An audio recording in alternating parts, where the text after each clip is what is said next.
Hey, everybody. Welcome to What's a Function? I'm John Firth, and today Mike Lazich is going to be joining me. How's it going, everybody?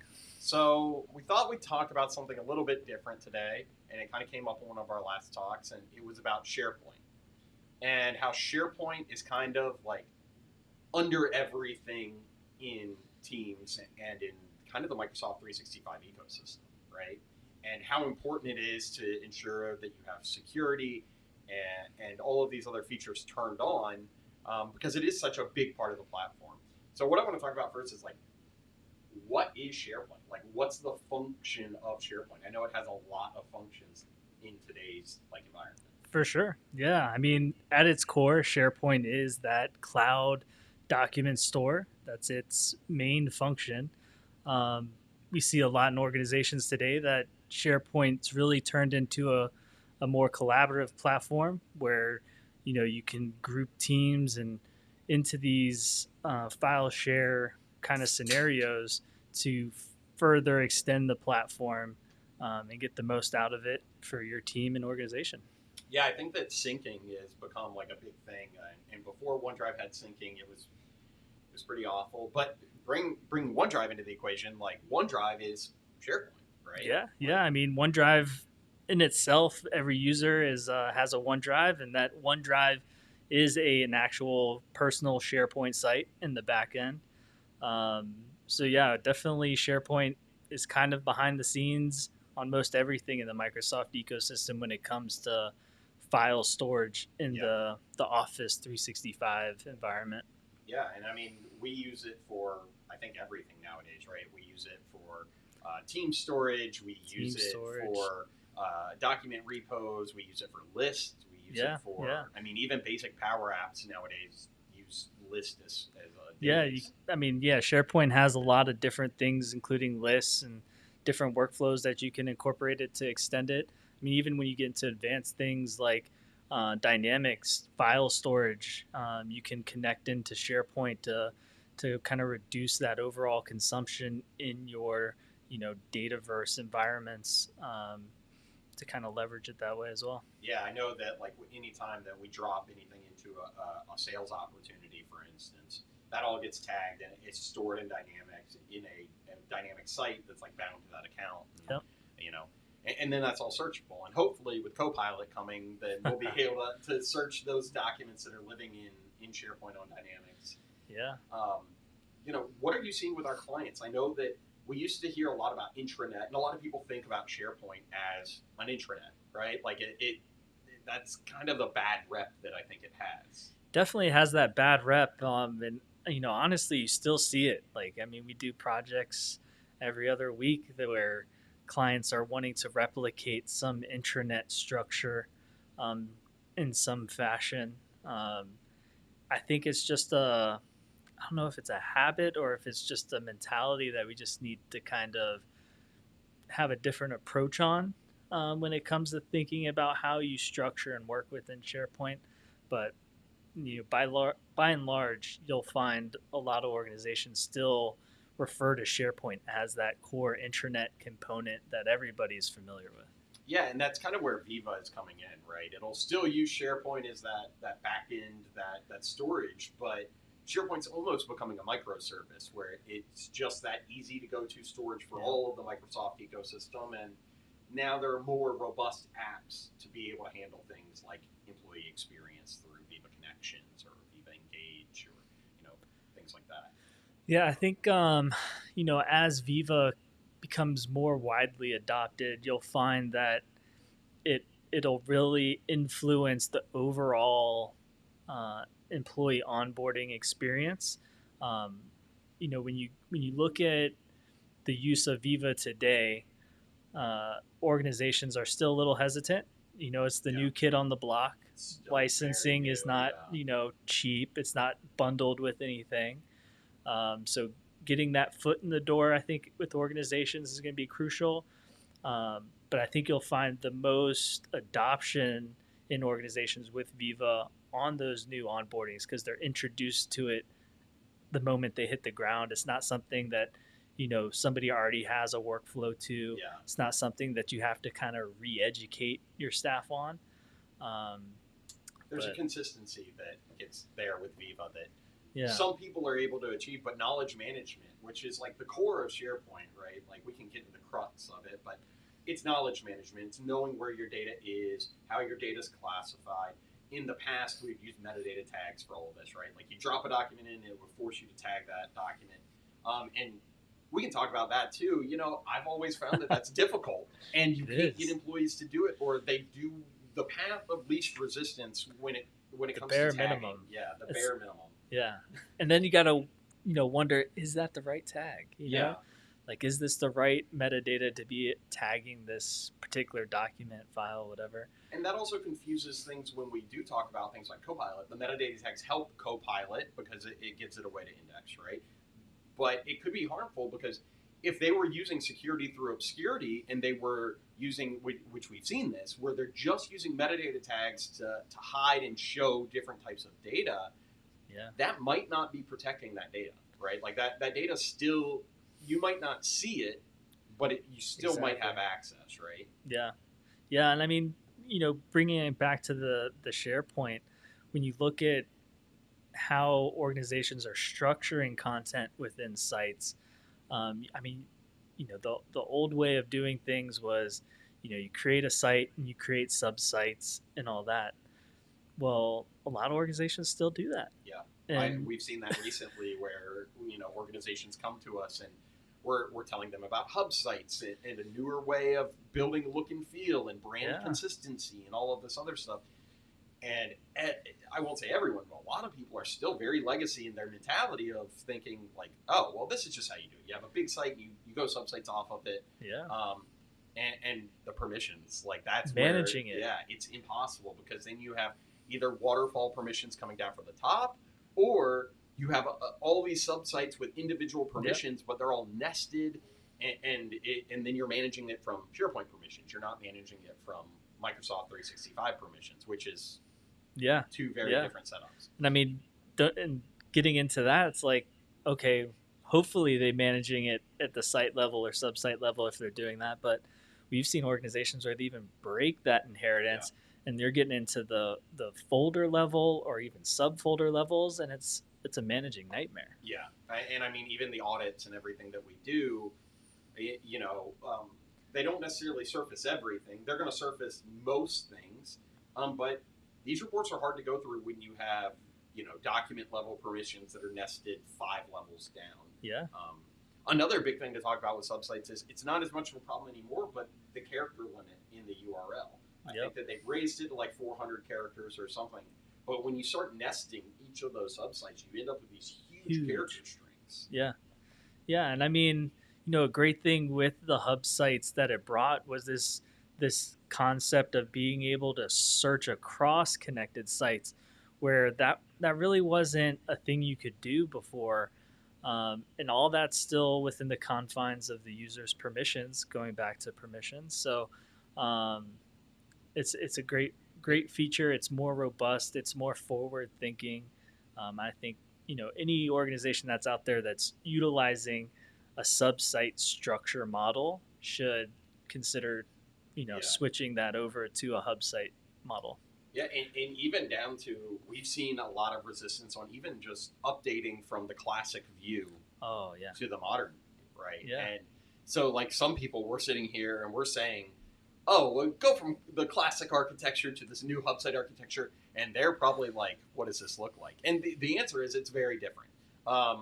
It's logically kind of like when we build it on a wireframe. I think it kind of matches up pretty yeah, similarly, right? yeah. I mean, at the end of the day, all the bells and whistles aside from what you get with a modern site, it really is a facelift Yeah, from the classic experience. And not to say that there aren't ways to enable modern features on a classic site if there is a need for that, um, but by and large, it's best to just you know create that new modern site, migrate the data over. It's not that big of an upkeep to do it, yeah. um, and you'll have a better experience for it. And I know that a lot of the new features coming out with Purview and the compliance features that are we're rolling out, right? Yeah, We've been rolling out for a while. we've had data tags. Even that has to be updated, right? Like Microsoft went from Azure Rights Management to Azure Information Protection, and now it's Microsoft Information Protection. And I could be wrong about that because it has changed a lot. But you need to enable those features. Yeah. And if you're running a SharePoint site without any of this enabled, you're at risk. You're at risk. And I think that a lot of the newer features that are coming out that we're seeing with the SharePoint premium licensing is around like compliance, auditing, and archiving, right? We're seeing a lot of that because 5 years ago, or even longer ago if you moved to SharePoint before then, but I think that 5 years is probably around the time that we saw a huge increase of people adopting cloud storage. And with that change, they just kind of put it up there, got it in there as fast as possible. Yeah. Why don't you talk a little bit about like what our process is in taking those sites that maybe you already had SharePoint, you just did it real quick, versus like what we go through and do and kind of audit and show you a more modern way of doing it. Yeah. So when we look at modernizing an organization's SharePoint environment, it really comes down to understanding the overall goals and influences and outcomes that the leadership team wants to have and what impact that's going to have on the client and their users. So we start there, understand their approach, what they're looking to get out of SharePoint, see how they're currently using it. For the most part, everybody that we've worked with has been relatively okay. There have been things that, have been security-wise in particular that, have been like, hey, you should do this now. Yeah, you always love finding that one thing that you're like, we know that this is just an audit, but this needs to be fixed immediately. Yeah, like allowing guests to create anonymous links should not be a thing, but apparently it is. And if you need to do it, whatever, but use you the should new document license that they came out with. Yeah, like know the risks. Yeah. Know the risks. But yeah, so once we've kind of established that baseline, we go through that discovery process, and we've really come up with a process that allows us to map out everything the client wants through our SharePoint matrix, and it allows us to kind of like build to order your SharePoint environment, right? Like we go through all the sites that you want to create, all the different features you want enabled, the security permissions, sharing permissions, the look and feel, like the overall user experience. Like when you go to your main SharePoint, do you want to land into a hub site? Where do you want to be able to go from that hub site? What information do you want connected? Leveraging in all these different elements to curate that user experience. And at the end of the day, right, like your user's experience with whatever you're rolling out is going to drive that adoption. And that changes, right? Like client to client, we've seen, for instance, even within our own organization, some people use files through Teams, and like that's their way to get to everything. Yeah. Some people just use it through File Explorer, although we've limited sharing now through File Explorer to minimize our risk. And then some people are just like, I'm going to go to the SharePoint site, I'm going to go to OneDrive, I'm going to go just, through Office web apps. Straight to the source, yeah. And it's interesting to see how each of those play out. And then some people, the very interesting use case that I've seen is when somebody just uses Word or PowerPoint or Excel, and like that's how they get to OneDrive. Like they don't even think about where it's storing really. Like they're not going through and being like, oh, I got to go to OneDrive to get to my Excel document. They just open Excel and they just click OneDrive and they see all their documents there. Yeah. I mean, even if they do that, like, Excel pops up the recent used items. So if you've used it, in the past however many times you've opened Excel, it's likely to be there. Yeah. And I've noticed that they've expanded that list. It's actually pretty huge now. You can even hit more and it goes back like 2 months or something. Yeah. So, those are all great features. And we talk about syncing a little bit. Syncing is a great feature that, there are some security risks. And depending on your organization, your risk level, if you're going to allow people to sync, like I said before, we allow limited syncing. We allow users to sync their OneDrive. Yep. Which is a great feature we all use. It's great to be able to buy laptops with less storage. we don't buy laptops with terabyte hard drives anymore because everything's stored in OneDrive and it frees up space. But what are some reasons that you might not want to sync? I mean, obviously, if you're working with confidential information, that's obviously the big no-brainer that you probably don't want to sync that information. Anything that's regulated, um, you know, obviously with any documents that are regulated, you're going to have to abide by those compliance requirements, um, and that can be a challenge in itself when you Yeah. talk about endpoint management and what that really means to an organization.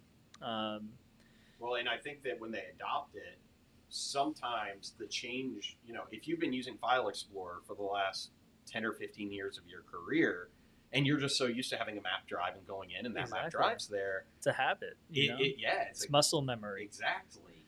And to take that away, some people are like, "Oh my God, Yeah. you've taken away my ability to work. Like, How am I going to do it? How am I going to do it?" And the answer is there's a lot of ways, but I think that the last kind of piece of all this is you have to adopt correctly. You have to train your users correctly, and you can't go in and just, a lot of people come and they think that SharePoint is just going to be another file server. It's just going to be something that's similar to that. And while it can be, it really shouldn't be. And it can be so much more. Yeah. You go to a car dealership and buy a car. Nobody shows you all the features of the car. Yeah. Like, are you sure you're going to learn and how to use that the most effectively? And I think that SharePoint's huge with that, right? There's so many features. So much you can do with it. Turn on workflow approvals, document approval processes. Yeah. You can, I've even seen amazing things done with list management and using it to manage high-level projects, or using it to even just like surface relevant data. Instead of using Excel, using a dynamic list that somebody can access from anywhere. Definitely a good way to visualize data with lists. All the cool things you can do with Power Automate to really like bring in almost a custom app experience in a way when you leverage Automate and other applications in the platform to tailor it. But it's a cool experience if you get into the weeds on it. Yeah, I mean, you can even do SharePoint framework and build your own stuff. Yeah, exactly. App in a weekend. I've seen people, layering in Power Apps or custom apps or custom visuals or not Dynamics and Power BI, layering in embedded reporting so that you can just have them display. Yeah, I mean, I think that the kind of combinations of it are really endless on what you can do with SharePoint, but really what I want to talk about is how it's under everything. And whether you realize you're using it or not, you probably are. Yeah. And I actually had a client recently come to us and they were like, well, we don't want to use SharePoint. But they didn't want to use SharePoint, but they were using Teams and they were using Outlook and they were using all these other functions. Not unbeknownst to them, they're using SharePoint. Yeah, I mean, if you're using Teams and you have file storage in Teams, you're using SharePoint. Well, and now the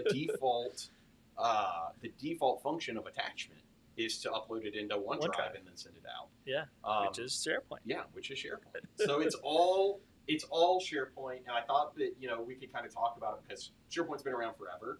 I think we just saw the announcement for the 20th anniversary or something like that, right? So it's a long-standing product. It's a great product. It's definitely evolved from where it started. Yeah.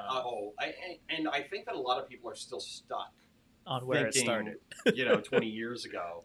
And there's been talk, should they have even changed the name to kind of like, separate themselves a bit from what SharePoint used to be legacy. I am kind of surprised they didn't take that opportunity when they rolled out Viva, like take that opportunity and kind of roll it into a Viva storage platform or something. But that's interesting. I think that the people that love SharePoint love it. The people that hate it really hate it. Share pains. Oh yeah, but the whole point of this is to talk about how whether you like it or not, you're probably going to use it, and if you're going to use it, then you should secure it and at least know the benefits of the platform that you have and that you're paying for. Yeah, I mean, SharePoint's bundled into pretty much every license. Yeah.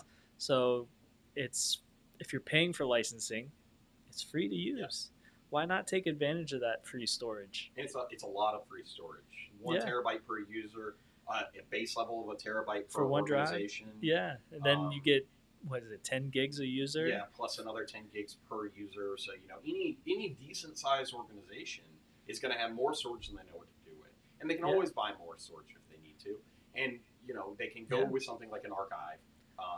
Get that document lifecycle defined. Yeah. Like that's honestly I think that's a big issue in itself for organizations is, understand the data that you are storing, but then have a life cycle for it. Yes. Do you need to see a document that's, Sally created 10 years ago? So one thing that we've seen a lot is like version. Everybody has this in their organization. Scope of work V1, scope of work V2, scope of work V, and then it goes out to like 40. Yeah. And then it's scope of work final. And you're sitting there and you're like, but we're using SharePoint. We have versioning on major and minor. Why are we saving 50 documents? For the same thing. For the same thing. And we can go back, and that's another beautiful feature of SharePoint is version control. Yeah. But versioning control, as great of a feature it is, it could also be a downfall. Because out the gate, I think SharePoint does what, like 500 versions?